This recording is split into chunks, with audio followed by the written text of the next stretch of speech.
নমস্কার বন্ধুরা, ছোট একটি ব্লগ নিয়ে চলে এলাম। তোমরা ভাবছো রেডি সেডি হয়ে কোথায় যাচ্ছি? এটা হলো আমাদের ঠাকুর ঘর। আজ যাচ্ছি শিব মন্দিরে। আজ শিবরাত্রি, তাই জল ঢালতে। তার জন্য সব উপকরণ দিয়ে ডালা সাজিয়ে নিয়েছি। এই ভিডিওটি এডিট করা হয়নি বলে এতদিন আমি পোস্ট করতে পারিনি। তারপরে আমি পাপানকে রেডি করে নিয়েছি।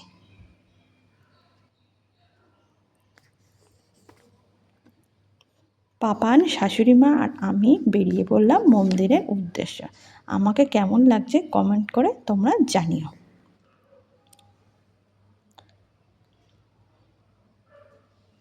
আর এটা হলো আমাদের মন্দির, আর এটা হলো আমার ভাগ্নি। এটা হলো কালীমা, শীতলা মা আর মনসা মা। সবাইকে প্রণাম সেরে নিলাম।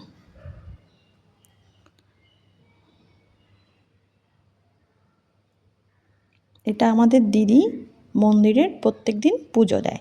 দেখো এখানে সবাই শিবের মাথায় জল ঢালছে।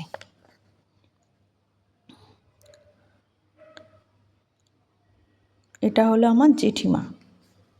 জেঠিমার সাথে একটু ছবি তুলে নিলাম। পাপানকে কোলে নিয়ে জেঠিমা ছবি তুলছে। তারপর ভাগ্নি শিবের মাথায় জল ঢালছে। তারপর আমি জল ঢালছি। জল ঢেলে প্রণাম সেরে বাড়ি চলে এলাম। ভিডিওটি ভালো লাগলে লাইক কমেন্ট শেয়ার করে দিও আর আমার পাশে থেকো।